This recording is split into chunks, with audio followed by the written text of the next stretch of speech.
I'm Blake Von Hagen. He's Will Backus. Today we're going to recap Tennessee's win against Kentucky in football. We're also going to talk a little Lady Vols and men's basketball.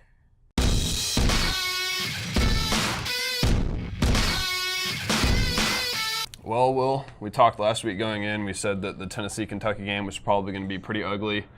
It did turn out to be pretty ugly, but for Tennessee fans, it was a good win for Tennessee because a number 11 team in the country comes in. Tennessee handles business and really shut down Kentucky. And I talked about it going in. This was a flat spot for Kentucky. They're coming off, their biggest game in program history, potentially against Georgia, and they get absolutely destroyed in that game. And then they have to come to Neyland Stadium the next week. It's hard to get up for those kind of games, and that really showed in that one, I think. Tennessee, it really controlled the game the entire time. It never really felt like Kentucky was close. And if you look at the two teams on paper, Kentucky should be the team that's controlling that game. So I think a lot of that had to do with the flat spot for Kentucky, but you have to give Tennessee credit for getting that win. That's their second win over a top 25 team this season. Yeah, Kentucky did look flat, as you mentioned. They came out and didn't play too well until really kind of late in the game, and their defense started to pick it up, caused a couple turnovers, but they still couldn't click on offense. And on Tennessee's side, they won 24-7, but they had the opportunity to make that an even bigger win. But again, in the fourth quarter, I think there were a total of 5 turnovers. Tennessee had a couple fumbles in a row from Madre London and Ty Chandler, which that was the first fumble of his career, I believe. So it was not a pretty game, but for a Tennessee fan, 24-7 win over the number 11 team in the nation is a pretty big win. I think Kentucky might have been a little bit of an overrated team, but it's still a huge win because they're a good team. They had one of the best defenses in the nation. Tennessee kind of shut them down. Josh Allen, it's kind of funny saying this, but the offensive line only held Josh Allen to 1 sack, and that's impressive because he had 10.5 headed into the game, and Tennessee's offensive line was giving up 2 sacks per game. But Josh Allen was the only sack that Kentucky was able to register. They only registered 1 QB hurry. That was probably the cleanest the pocket had looked all season. Garantano didn't get hit a whole lot. He wasn't really pressured too much either. He was able to sit back there and make some nice throws. So it was really kind of an all-around dominant game for Tennessee. Darrell Taylor with 4 sacks. He came just a half sack short of breaking Corey Miller's sack record, which was set against Kentucky in 2013. So they had some guys step up, and we'll see if they can keep that positive momentum rolling this Saturday. Yeah, on Monday, the media asked Taylor, what's it like to be on the same stat line as Reggie White, 4 sacks in a game, and he was like, that's unbelievable. I never thought that would happen. He's a guy that kind of made his mark against Virginia Tech before the Battle of Bristol. He had some words that were caught on camera there, and he's kind of showed out in a couple games this season. He's Pruitt's thing with him is to get him more consistent because he has all 7 of his sacks have come in just 2 games. So if he can bring that effort every week, and that would be huge, especially this week against Missouri. We'll talk about that later, but against a quarterback like Drew Lock, that would be big to pressure him.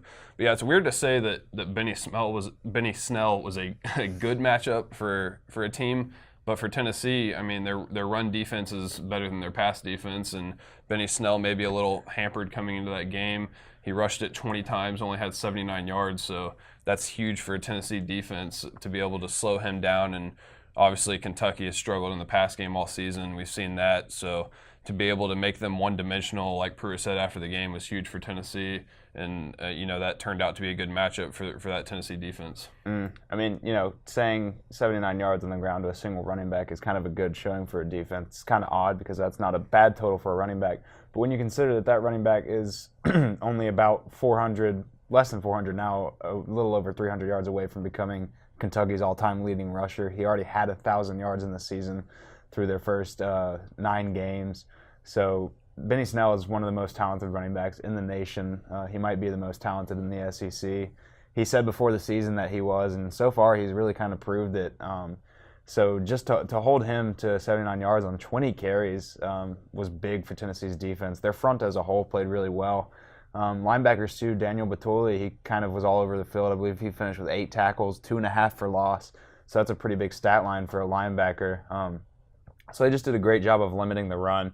And again, they made Kentucky one-dimensional. Terry Wilson is not a great passer. He was pretty serviceable throughout the whole game, but then at the end there, he threw an interception to Marquil Osborne, and they benched him for Gunnar Hoke, who threw an interception to Marquil Osborne. So Tennessee had a defensive game plan, which was, to limit Kentucky. They stacked the box and threatened and challenge Kentucky to throw it downfield, and they achieved that successfully. Yeah, Kentucky can't throw the ball downfield really this whole season, and so when you're able to stack the box and limit what Snell can do, then that's really going to open up the game for you and put your offense in good field position. And I think the game was pretty close in that first half. It did feel like Tennessee was controlling the game, but until the end of the first half when Garantano completes that Hail Mary bomb, whatever you want to call it, to Marquez Callaway in the end zone, you can say that was luck, but it was pretty well executed by Tennessee. Like Garantano said after the game, you got the guys that are kind of boxing people out. Juwan Jennings was down there, and Callaway was basically wide open to catch that ball in the end zone, and that's huge for Tennessee going into halftime to put that other touchdown on the board, your second offensive touchdown of the game. And at that point, it felt like there was no way that Kentucky was going to be able to come back because Kentucky's problem this year has been if they get down, then how are they going to come back? Because they don't have the offensive firepower, so they've got to be able to keep the game close and hold on to a touchdown lead, a field goal lead. That's how they won their games this season. And once they're down by 3 scores, it's going to be hard for that offense to come back. And that's what happened in that game. Mm-hmm. Yeah, Tennessee did jump out to an early lead, 17-0 at half, and then they didn't score. Well, they scored one more touchdown in the second half. They kind of slowed down there, but their defense played just well enough to limit Kentucky. So they did a great job of kind of scheming there. Although the offense fell behind, they did a good job of holding on to the ball until the end when they fumbled a couple times back to back in the fourth quarter. So it was really just kind of a very well executed game all around for Tennessee. They'll be facing a completely different challenge this weekend, so we'll have to see how they fit, how they match up against that. But it probably gave them a lot of momentum. A lot of discussion about a bowl game now, sitting at 5-5 after they lost that heartbreaker to South Carolina, 27-24. It was kind of a different tone. They were sitting at 4-5. They had to win 2 of their last 3 games, and a lot of people thought that was a pretty tall task. But now that they've beat Kentucky, they're 5-5. They've got 2 games to win one, with Missouri coming up this weekend and then Vanderbilt next weekend. A bowl game is looking like a pretty real possibility in Jeremy Pruitt's first year, which is impressive. He was actually named the Dodd Trophy Coach of the Week this past week for beating Kentucky and also beating Auburn earlier in the year. So in his first year, he's done pretty well. And Taylor won Defensive Player of the Week by the SEC, so a couple of awards coming in there for Tennessee. And yeah, that win kind of completely flips the script on the season. And when you get that win, you get to 5-5, you only got to win 1 out of the next 2. And Vanderbilt, a team that Tennessee is going to be favored over probably by a field goal or so in Nashville for that regular season finale. So if Tennessee can win one of those, then you're looking at a couple different options for a bowl game, and that's something that can really help. Pruitt said that's important to get the program back on track, is to make it to a bowl game, get those 15 extra practices. You can do some different things with your guys, maybe experiment for the next season. Tennessee's looking to build.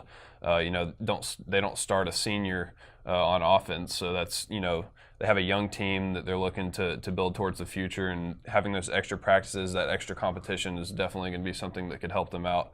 So they just need to win 1 out of 2 now. And Missouri, we can talk about Missouri now. Missouri, probably not a great matchup for this Tennessee team like Kentucky was. Kentucky, a ground and pound kind of team. Missouri is very balanced this year on offense. They've been kind of known for their air raid offense recently, but this year they've been pretty balanced. They've thrown for almost 300 yards a game. They've rushed for almost 200 a game. So they've got one of the top 25 statistical offenses in the country. So that's going to be a challenge for Tennessee's defense. They lived up to the hype last week against Kentucky, but this week a Missouri offense that can throw the ball, and that's where Tennessee has been hurt this season. We've seen it against West Virginia. We've seen it against Alabama, which is obviously a different animal than anything else we'll see. But this Missouri offense is a little more balanced, a little more dynamic than Kentucky's offense. So I think that'll be a challenge for Tennessee. Right, and the biggest challenge facing the Vols on Saturday is going to be Drew Lock, Missouri's quarterback. He's a senior. He just passed Peyton Manning on the list of all-time passing yards for NCAA. I think he's 4th all-time now, 3rd or 4th. He has over 11,000 yards in his career. He's got, I think, 21 touchdowns this year so far. So he's a legitimate NFL prospect quarterback. He's one of the top 5 quarterbacks in the draft, according to a lot of people. So he's a tough matchup for Tennessee, but against SEC teams, he's always kind of faltered. That's where a lot of his turnovers have been. I believe entering the SEC stretch, or a little bit through the SEC stretch this season, he had 1 touchdown and 5 interceptions. So he's kind of always struggled against SEC teams. But last year, Missouri beat Tennessee 50-17. This year, they're kind of a streaky team. They're sitting at 6-4, 2-4 in the SEC. So they matched Tennessee in win total in the SEC. They've beat Florida. They blew out Florida at Florida, and then last week they kind of struggled against Vanderbilt at home. So they're kind of a streaky team. They came a play away from beating Kentucky. Kentucky won at the last minute against them on a touchdown pass. So they've been kind of one of those up and down teams this year. So it's really kind of questionable which team Tennessee will face this Saturday, whether they'll face the team that struggled to beat Vanderbilt or whether they'll face the team that blew out a good Florida team in Gainesville. So that remains to be seen. Yeah, this is a Missouri team that started out 0-4 in the SEC this year, and then they were close in a lot of those games. Probably should have won a few of those, and then they go to Florida, and we talked about a flat spot for Kentucky. That was a flat spot for Florida. Although Florida still had a lot to play for, just like Kentucky did. You're playing for a New Year's Six game possibly, but Missouri went in and just destroyed that team, which was a very surprising result to a lot of college football fans, including myself. I was not expecting that. And then last week, obviously, struggled with Vanderbilt. Vanderbilt's a team that's given a lot of teams trouble this year. They went to Notre Dame and had a lead late in the game against Notre Dame. They had a 3-score lead against Florida, I think, and Florida ends up coming back to win that one. So Vanderbilt's been in the game with a lot of teams this season, so it's not all that surprising that they're able to hang around there with Missouri. But yeah, Missouri, they've won 2 straight now in the SEC, so they've got a little momentum coming into this game. I certainly don't expect them to come out flat like has been the case with some other teams this season, like Kentucky this week. So I'd expect Missouri to come out with something to play for, as opposed to what Kentucky did against Tennessee. Right. I mean, Tennessee will probably come out to play too. They've got a lot to play for. Saturday's senior day. They've got 13 seniors leaving, majority of them on the defensive side of the ball. So they've got a lot to play for. 1 game away from bowl eligibility. If you don't get it this week, then it's crunch time next week against Vanderbilt, which adds a whole lot more pressure to that, being a road game against an SEC opponent, against a Vanderbilt team that you said has played people close this year. So they're probably going to come out pretty energized this week. It's a 3:30 kickoff, so the crowd should be pretty decent. Especially Tennessee fans are pretty excited after that win over Kentucky. So there's a lot of factors going in Tennessee's way as well. They shouldn't come out and play flat because they've got momentum after that win against Kentucky. An impressive showing against Kentucky. They're kind of finding their rhythm on offense. They've had a few good games offensively. Garantano's really hitting his stride. Since that Florida game, he's not turned the ball over. Well, he's fumbled, but he hasn't thrown an interception yet. So Tennessee has a lot of things working for them. But again, Missouri is kind of a hot team right now. 2 SEC wins in a row. They're already bowl eligible, and they're looking to get to 8-4 so they can get an even better bowl. So, both teams have a lot to play for. Absolutely, and it's weird to say that Tennessee fans are energized after a win over Kentucky, but that is the case. I mean, Kentucky has had a good season this year, and they were talking a lot of trash before the game against Tennessee, and Tennessee goes out there and dominates them. So that is something that has given the fan base momentum. I think it's given the team some momentum, and now we'll see what they do against Missouri, another team that has some momentum. So when those teams go head-to-head, I guess we'll go ahead and give our predictions now. You have a score prediction for that game? Yeah, I mean, both teams are pretty hot right now. Tennessee is a good team, but I think they're going to struggle to slow down Missouri's passing attack. Drew Lock is a great quarterback. I think it'll actually be a pretty high-scoring game. I always tend to say they're low-scoring, but Missouri's defense is still a defense that kind of struggles to get stops at times. I think Missouri ends up winning something in the ballpark of 31-23. I don't think it'll be a blowout, but it'll be a close game. But I think Missouri's offense will just be too much. Yeah, and I didn't actually see your prediction in the paper, but I'd said 31-20, so I guess we're right there on the same lines. Yeah, Missouri, a team that's giving up 400 yards basically on defense, and then on offense they're putting up over 400 yards a game. So I think it will be a little high scoring. So I think Tennessee's offense will be able to do some things.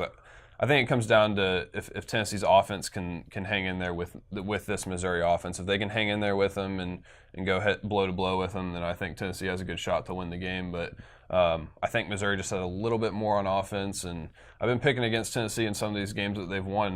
That Kentucky game, the Auburn game, I picked against Tennessee, so right. Maybe they'll prove me wrong again. But so far, I've been continuing to pick against them. I do think they lose this week. And then as we kind of wrap this thing up, I guess we'll talk a little basketball. Lady Vols, you want to kick us off with Lady Vols? Yeah, they're starting off with 2 straight wins. They just came off of a 73 to, I think the final score was 73 to 49 or 46 win over UNC Asheville last night on Wednesday night. They beat Presbyterian by a pretty heavy margin. on Sunday. So, they've beat a couple smaller tier teams in a row. They've got Florida A&M on Sunday at 2, and then they head to the Bahamas for the Junkanoo Jam, face Clemson in the first round. So that'll be their first real test. But so far, the biggest takeaway is probably the size of this team and the athleticism of this team. They're a team that plays hard. They're fast. They only have one player under 6 feet tall, and that's senior Mimi Jackson, and she's 5'11", so she's pretty close to that. The freshmen as well are playing well. Ray Burrell has 2 straight double-digit figure games. She led the freshmen in scoring on Sunday with 14 points, and she led them in scoring yesterday. I believe she finished with something in the ballpark between 11 and 13. I can't quite remember.